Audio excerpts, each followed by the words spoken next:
25% ക്രൈസ്തവരുള്ള ഗോവയും 41% ക്രൈസ്തവരുള്ള മണിപ്പൂരും അതിന് മുകളിൽ 75% ക്രൈസ്തവരുള്ള മിസോറാമും 87% ക്രൈസ്തവരുള്ള നാഗാലാൻഡും 88% ക്രൈസ്തവരുള്ള അരുണാചൽ പ്രദേശും. അപ്പൊ ക്രൈസ്തവ മഹാഭൂരിപക്ഷമുള്ള 5 സംസ്ഥാനത്തിന്റെ പേരാണ് ഞാൻ ഈ പറഞ്ഞത്. 5 സംസ്ഥാനവും ഭരിക്കുന്നത് BJP-യാണ്, NDA ആണ്.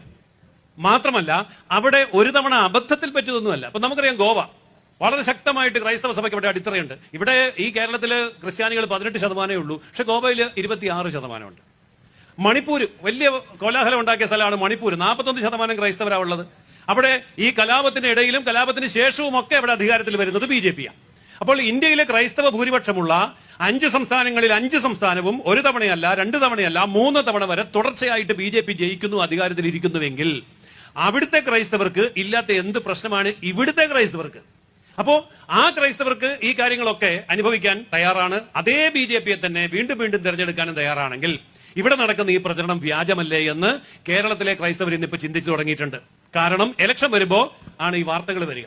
കേരളത്തിൽ വാർത്തയില്ല. കേരളത്തിലെ കന്യാസ്ത്രീകളെ ആക്രമിച്ചാൽ വാർത്തയില്ല. കേരളത്തിലെ പള്ളിയുടെ സ്ഥലം കയറി മതിൽ കെട്ടി വളച്ചെടുത്ത് കൊണ്ടുപോയാൽ ഇവിടെ വാർത്തയില്ല. ക്രിസ്ത്യാനികൾ അല്ല കന്യാസ്ത്രീകൾ എത്ര പേര് മരിച്ചു വീണാലും കേരളത്തിൽ അത് വാർത്തയില്ല, അത് ചർച്ചയില്ല. എന്തെല്ലാം ആക്രമണം പള്ളിക്കെതിരെയോ കന്യാസ്ത്രീകൾക്കെതിരെയോ അല്ലെങ്കിൽ സഭയുടെ സ്വത്തുക്കൾക്കെതിരെയോ കേരളത്തിൽ നടന്നാൽ അത് വാർത്തയല്ല. മുനമ്പം മാത്രമാണ് വാർത്തയായത്. ആ മുനമ്പത്തിന്റെ കാര്യത്തിലും ഈ 2 മുന്നണികളെടുത്ത നിലപാട് എന്താണെന്ന് നമുക്ക് വ്യക്തമായിട്ട് അറിയാം. നമുക്ക് മനസ്സിലാവുന്ന ഭാഷയിൽ ഞാനിത് പറയാം. ഇന്ത്യയിലെ 2 മുന്നണിയാണല്ലോ ഇപ്പോൾ പ്രധാനമായിട്ടുള്ളത്. BJP നയിക്കുന്ന ദേശീയ ജനാധിപത്യ സഖ്യം എന്ന് പറയുന്ന NDA, അതുപോലെ തന്നെ കോൺഗ്രസ് പാർട്ടി നയിക്കുന്ന ഇന്ത്യ മുന്നണി എന്ന് പറയുന്ന സഖ്യം, അതിനോടൊപ്പം ചേർന്ന് നിൽക്കുന്നതാണ് ഇടതുപക്ഷവും. കേരളത്തിൽ മാത്രമാണ് 2, കേരളത്തിന് പുറത്തു പോയാൽ 1. അങ്ങനെയുള്ള ഇന്ത്യ മുന്നണിയിലെ എല്ലാ ഘടകകക്ഷികളിലും, അതായത് കോൺഗ്രസ് പാർട്ടി, കേരള കോൺഗ്രസ് പാർട്ടി അടക്കമുള്ള എല്ലാ ഘടകകക്ഷികളും കേരളത്തിനകത്തുള്ളതും കേരളത്തിന് പുറത്തുള്ളതും കൂടെ ഒന്നിച്ചു കൂട്ടിയാൽ ഇന്ത്യ മുന്നണിയിൽ കോൺഗ്രസ് മുതൽ CPM വരെയുള്ള സകല കക്ഷികൾക്കും കൂടെ എത്ര ക്രിസ്ത്യൻ MLA-മാരുണ്ട് എന്നുള്ളത് നിങ്ങൾ ഗൂഗിളിൽ അടിച്ചു നോക്കിയിട്ട് വിശ്വസിച്ചാൽ മതി. ഞാൻ പറയുന്നത് വിശ്വസിക്കേണ്ട. ഞാൻ പറയുന്നു 34 MLA-മാർ. ഇതാണ് ആകെ ഇന്ത്യ മഹാരാജ്യത്തുള്ളത്, കേരള അടക്കം. എന്നാൽ BJP നേതൃത്വം കൊടുക്കുന്ന ദേശീയ ജനാധിപത്യ സഖ്യത്തിന്റെ ഘടകകക്ഷികളും BJP-യും അടക്കം 234 ക്രിസ്ത്യൻ MLA-മാരാണ് ഇന്ത്യയിലുള്ളത്. ഞാൻ പറഞ്ഞിട്ട് വിശ്വസിക്കേണ്ട, നിങ്ങൾക്ക് പരിശോധിച്ച് നോക്കാം. ഇതിനെല്ലാം റെക്കോർഡുണ്ട്, കൃത്യമായ റെക്കോർഡുണ്ട്. 34 200 അധികം. അപ്പൊ ആ 200 അധികം MLA-മാരെ സൃഷ്ടിച്ച ആ BJP വർഗീയ പാർട്ടിയാണ്. അത് ന്യൂനപക്ഷങ്ങൾക്കെതിരാണ്, ക്രിസ്ത്യാനിക്കെതിരാണ് എന്ന് പറഞ്ഞാൽ ഇത്തവണ ക്രിസ്ത്യാനി അത് അംഗീകരിച്ചു കൊടുക്കില്ല. കാരണം ക്രിസ്ത്യാനികൾ ഈ കണക്കുകൾ പഠിക്കുന്നുണ്ട്. ഞങ്ങൾ ഈ കാര്യങ്ങൾ കൃത്യമായിട്ട് ചർച്ചയ്ക്ക് വിധേയമാക്കുന്നുണ്ട്. കാരണം ഞങ്ങൾ പറയുന്നത് കൊണ്ട് നിങ്ങൾ വിശ്വസിക്കേണ്ട. അതുപോലെ തന്നെ ഇന്ത്യയിൽ ഏറ്റവും കൂടുതൽ ക്രിസ്ത്യൻ മന്ത്രിമാരുള്ളത് ഈ പറയുന്ന കേരള മന്ത്രിസഭയിലല്ല, അത് BJP ഭരിക്കുന്ന സംസ്ഥാനങ്ങളിലെ മന്ത്രിസഭകളിലാണ്. അപ്പൊ ഏറ്റവും കൂടുതൽ ക്രിസ്ത്യൻ MLA-മാരുള്ള മുന്നണി BJP മുന്നണി, ഏറ്റവും കൂടുതൽ ക്രിസ്ത്യൻ മന്ത്രിമാരുള്ള മുന്നണി BJP മുന്നണി. 3 സംസ്ഥാന മുഖ്യമന്ത്രിമാർ ക്രിസ്ത്യാനികളായിട്ടുള്ളത് BJP മുന്നണിയിലാണ്. അപ്പോൾ സംസ്ഥാന മുഖ്യമന്ത്രിമാര് 3, MLA-മാര് 234, 84 മന്ത്രിമാർ ക്രിസ്ത്യാനികൾ ഇന്ത്യയിലുള്ളത് BJP മുന്നണിയിലാണ്.